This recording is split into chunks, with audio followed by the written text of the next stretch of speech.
Order. I have received a message from Her Excellency the Governor-General recommending, in accordance with section 56 of the Constitution, an appropriation for the purposes of the Appropriation Bill No. 1, 2011-2012.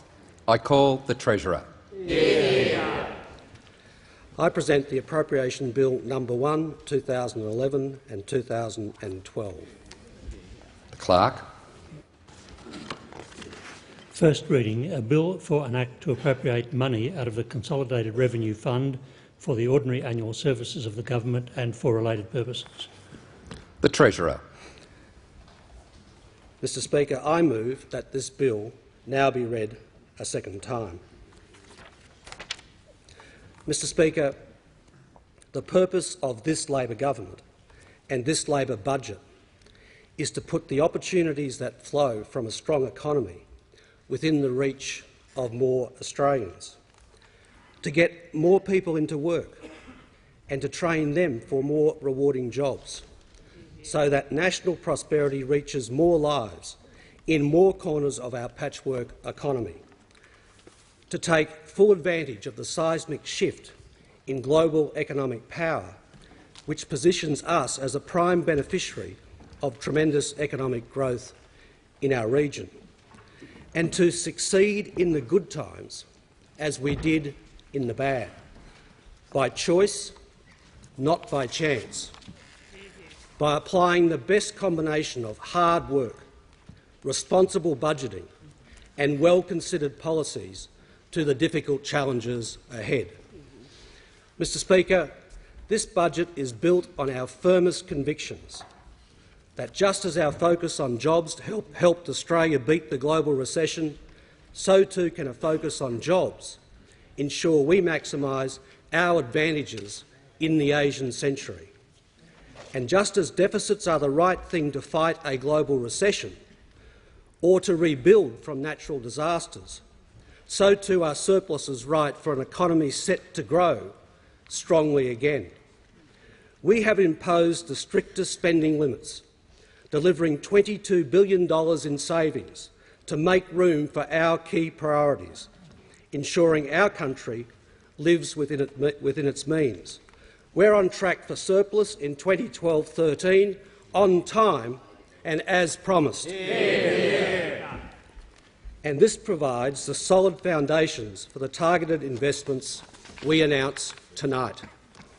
Mr Speaker, Australia emerged strongly from the global recession, creating hundreds of thousands of jobs, while our peers shed millions of jobs. Our public debt is a tiny fraction of that carried by comparable economies. Our fiscal position is the envy of the developed world. An investment boom is gathering pace, yet our patchwork economy grows unevenly across the nation. Natural disasters have devastated families, cities and towns. The high dollar hurts our tourism and, of course, many manufacturing industries, especially small business. For some, talk of an investment boom seems divorced from reality. Wages are growing, yet many live paycheck to paycheck. Not every region prospers. Not every health service is as good as it can be, especially for the mentally ill. Unemployment has a 4 in front of it, yet some households have never had a breadwinner. The economy cries out for workers, yet too many are left behind, unwilling or unskilled, and untouched by the dignity of work. Mr Speaker, that's why the core of this Labor budget is a plan to build the more productive workforce our economy needs, including a $3 billion training package, new ways to get people into work and critical new investments in economic infrastructure, a plan for better schools, hospitals and healthcare, including a total of $2.2 billion for mental health services, and $1.8 billion for regional health facilities, and cost of living relief for families, investments in a sustainable Australia, and new assistance for small businesses and manufacturers. all while making the difficult decisions necessary to get back in the black by 2012-13, light years ahead of other major advanced economies. Mr Speaker, nobody will forget the recent natural disasters. They destroyed lives and livelihoods, here and abroad. The human tragedies are foremost in our minds, but there are economic consequences as well. The floods and Cyclone Yasi will cost our economy $9 billion in lost output and reduce real GDP growth by half a percentage point in 2010-11. And combined with the impact of disasters in New Zealand and Japan, the hit becomes 3/4 of a percentage point this year, pushing down growth well below its long-term average. These events have shaken our economy, but they have not knocked our economy off its course. Real GDP growth is forecast to be a strong 4% in 2011-12 and 3.75% in 2012-13. Over 300,000 jobs have been created in the past year, and the unemployment rate is forecast to fall further to 4.5% by mid-2013, creating another 500,000 jobs. Mining investment will rise to around 8 times the level preceding the boom, to $76 billion in 2011-12, underpinned by the highest sustained terms of trade in 140 years. But not every family or business is feeling the immediate benefits. The dollar is around post-float highs, and this makes it difficult for some sectors, particularly those that compete in international markets. We see lingering effects from the global recession in consumer caution, a slow improvement in people's wealth and tighter credit, all of which have had an impact on government revenue. But with the investment pipeline ramping up and unemployment falling, the boom will test our economy and our workforce, and price pressures will re-emerge. That's why we have strict spending limits, so that we don't compound these pressures, and why this budget will help get more Australians into better jobs, improving productivity and improving participation. Mr Speaker, tonight I announced Building Australia's Future Workforce, a plan to help industries get the skilled workers they need, to modernise apprenticeships and to ensure more Australians enjoy the economic and social dividends of work. Our plan begins with a new approach to training, putting industry at the heart of a $558 million National Workforce Development Fund that will deliver 130,000 new training places over 4 years, better meeting the needs of industries and regions with a $101 million national mentoring program to help 40,000 apprentices finish their training, accelerating apprenticeships, letting them progress as they acquire the right skills by investing $100 million in more flexible training models, plus up to $1.75 billion in addition to our existing $7 billion investment to leverage ambitious reforms to the vocational and education training system with the states, and funding 30,000 more places in the language, literacy and numeracy program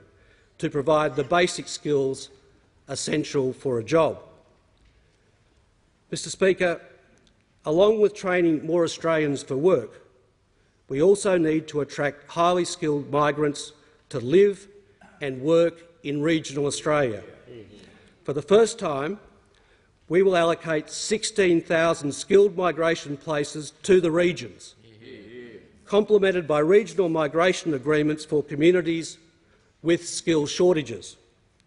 And we will introduce enterprise migration agreements for large resource projects in return for a financial contribution to train Australians for the future. Mr Speaker, better training is essential for the workforce our economy needs, as is encouraging, rewarding and insisting on the participation of more workers. providing opportunity, demanding responsibility. We believe in extending the benefits of work to every capable Australian. Single parents and jobless families, young Australians, the very long-term unemployed, the disabled and older workers whose experience we need and we value. In a growing economy like ours, we cannot justify the fourth highest proportion of jobless families in the developed world. A wealthy country like ours has no excuse to leave people out of work. So we will cut effective tax rates for 50,000 single parents by up to 20 cents in the dollar, invest $80 million in their skills and transition more parents with high school kids onto job search payments. To remove tax breaks that encourage people without kids to stay at home, we will phase out the dependent spouse tax offset, beginning with partners under 40. To remove incentives for young people to leave study for the dole queue, we will extend earn or learn requirements to 21-year-olds and create new pathways to full-time employment for early school leavers. To get the very long-term unemployed into work, we will invest $233 million in new support programs and 35,000 targeted wage subsidies, encouraging employers to hire those who have not worked for more than 2 years. To slow the growth of disability support pension numbers and get more people into the workforce, we will bring forward strict new work tests, update the definition of incapacity, introduce new requirements for younger recipients, provide more wage subsidies and allow more hours to be worked before payments are suspended. And to address entrenched disadvantage, we will introduce participation plans for teen parents and new requirements for jobless families. We will extend income management and develop new place-based programs to support local and regional employment. For seniors, our work bonus now allows an extra $125 a week of earned income before their pensions are affected, and we will better recognise their skills and their experience. Mr. Speaker, our focus on training and participation is crucial to building productivity, as is our focus on infrastructure. That's why we are building the national broadband network and investing $36 billion in vital roads, railways and ports, like the Moreton Bay Rail Link in Queensland, the Gateway Project in Western Australia, the Western Ring Road upgrade in Victoria, and now additional funds to duplicate the Pacific Highway. Tonight I announce new approaches to supplement our proud nation-building record. We will help remove barriers to private investment in nationally significant public infrastructure by reducing the tax uncertainty that lengthy and complex projects face. We will strengthen Infrastructure Australia with extra funding and greater independence. And we will produce the first-ever national construction schedule to give super funds and other investors the certainty they need to invest with confidence. Mr. Speaker, we'll keep our economies strong so that we can invest in the things all Australians rely on: better health care and education wherever they live. We are already guaranteeing $16.4 billion in additional growth funding for public hospitals over 6 years, and another $3.4 billion over 4 years for emergency departments, elective surgery and 1,300 subacute hospital beds. I announced tonight a total of $1.8 billion in investments in hospitals and healthcare for our regions from the latest round of the Health and Hospitals Fund. New funding of $717 million over 5 years will expand access to diagnostic imaging services and make new medicines and immunisations more affordable. An extra $53 million will improve access to public dental services, particularly for those on low incomes, as the first step towards significant reform in 2012-13. But, Mr. Speaker, tonight I'm particularly proud to announce new improvements to mental health services. Yeah. Untreated mental illness can lead to disengagement, unemployment, family breakdown, substance abuse, homelessness and, sadly, suicide.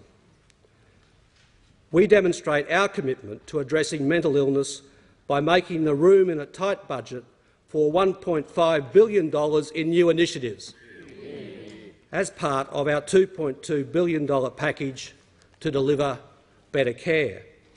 This package will focus on support for the severely ill by funding organisations to coordinate both clinical and social support and helping to relieve the pressure often felt by families and those with a mental illness in navigating what is a complex system. We will also address prevention and early detection for young people by investing a further $419 million in headspace and early psychosis prevention and intervention centres, as early intervention often avoids a tragic cycle of hospitalisation and social isolation. We will also invest in better access to primary care, a more responsive system and a new National Mental Health Commission that will drive future reforms. Mr Speaker, this budget also builds on our proud record of lifting education standards, providing $425 million to reward top-performing teachers. The Teach Next initiative will provide $18 million for new pathways into a teaching career.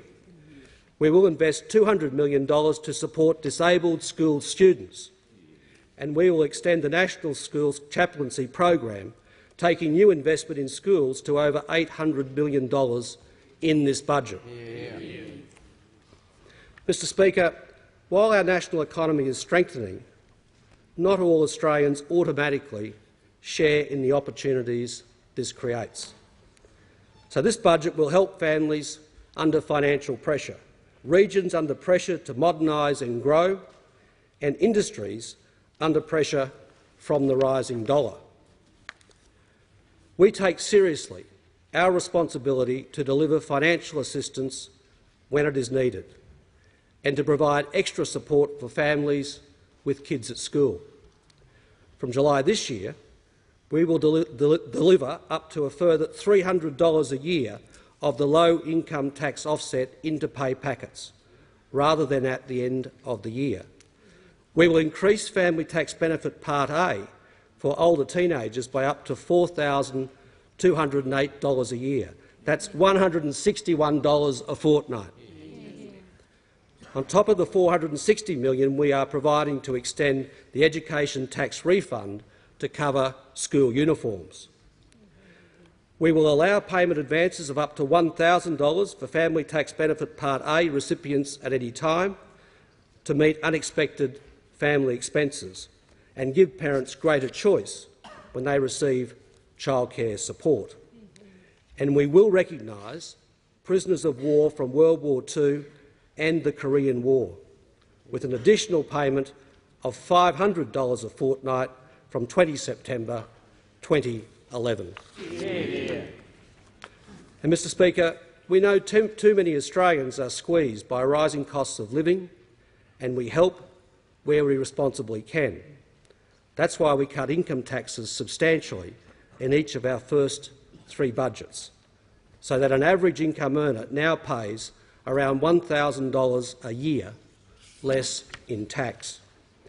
And that's why we have ensured pensions are now $128 a fortnight higher for singles and $116 higher for couples since the announcement of our historic boost 2 years ago. Mr Speaker, we want prosperity and opportunity to reach all corners of the nation, especially our outer suburbs and our regional towns. This is crucial to managing population growth and promoting sustainability right around the country. Among the most important things we can do to help deal with population pressures is to make regions more attractive places to work and to raise a family. Mr Speaker, this budget delivers for regional Australia like no budget before it. Yeah. Our Sustainable Australia strategy starts with $4.3 billion of investments in regional hospitals, healthcare, universities and roads. These investments, along with the NBN, will help lift living standards outside the big cities, provide better health services and educational opportunities, and help regional communities reach their potential. These are crucial investments, but they're only the beginning. The Prime Minister will lead a rigorous COAG process that asks state premiers to partner with the Commonwealth on reforms of particular relevance to their jurisdiction, from labour mobility to our west to easing congestion in Sydney. We begin with $232 million in new strategic investments, including $100 million for suburban employment hubs and $61 million for smarter motorways. Mr Speaker, Australian businesses embrace fierce competition, but many are feeling the pinch of workforce shortages and our rising dollar. So in this budget, we do what we can to help small businesses in particular by replacing the narrow entrepreneurs' tax offset with tax reforms that are available to all 2.7 million small businesses. Last year we announced that from the 1st of July 2012 we would allow small businesses to immediately write off assets below $5,000. We know the main asset of many small businesses is their ute or their van, so the first $5,000 of the cost of a vehicle can now be immediately written off as well. Because cash flow is the lifeblood of small business. We will reduce tax instalment payments by $700 million in 2011-12, giving vital relief when conditions are tough. We will give small business a head start on the company tax cut that will be funded by our minerals resource rent tax. And to make sure local enterprises can seize the opportunities presented by the boom, tonight I announce a $34 million package to help Australian manufacturers better supply resource sector projects. Mr Speaker, 2011 has been a difficult year for many Australians who have endured floods and cyclones. We have made the necessary decisions to rebuild their communities, including a modest temporary levy. Despite the total cost to the Commonwealth Government of over $8 billion, our commitment to tightening our belt has not diminished one bit. We will be back in the black by 2012-13, on time as promised, Mr Speaker. The alternative, meandering back to surplus, would compound the pressures in our economy and push up the cost of living for pensioners and working people. We will reach surplus despite company taxes not recovering like our economy. Losses built up during the global crisis are larger and lingering longer, contributing to reduced company taxes of $8 billion in this budget over 2 years. This overhang from the global financial crisis and the global recession, along with a higher dollar, record mining investment and associated tax deductions are all slowing revenue growth.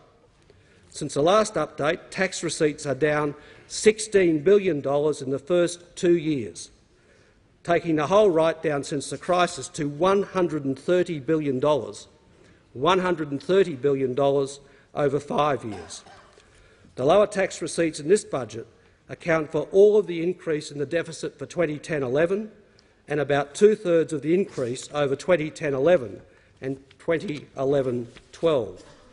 It means the deficit of 2011-12 becomes $22.6 billion, and net debt will now peak at 7.2% of GDP that year, a tiny fraction of comparable countries. Our spending restraint means real growth in spending averages 1% a year over the budget estimates, just 1% a year over the budget estimates, the lowest average rate in a 5-year period since the 1980s. This is putting us on track for a $3.5 billion surplus in 2012-13.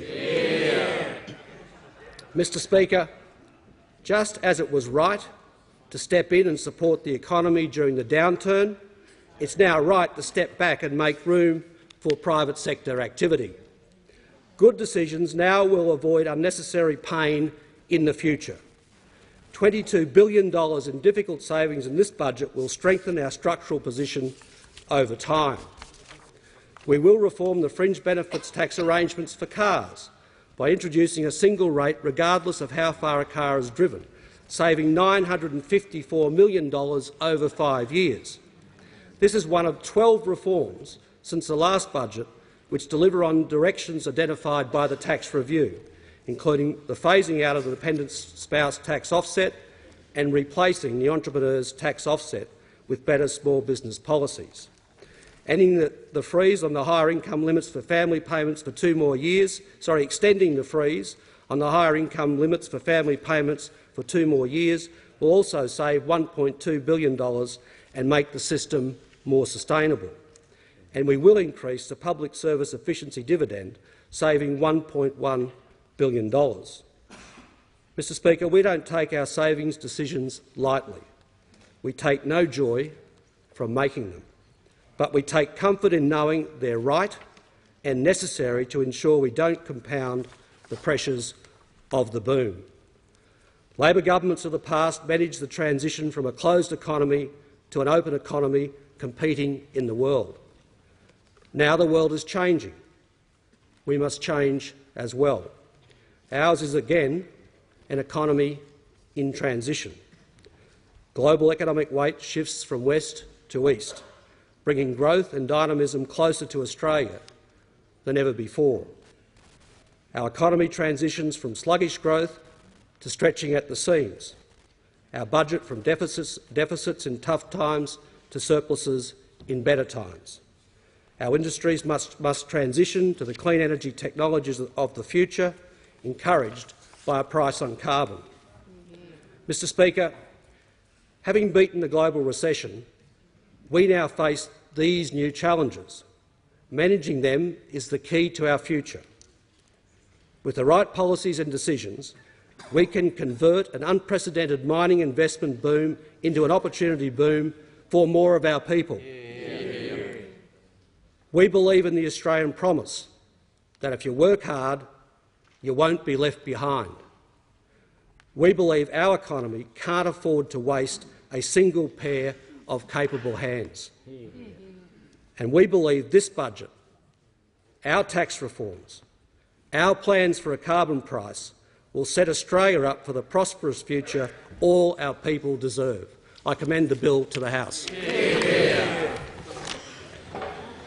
Order. The debate must now be adjourned.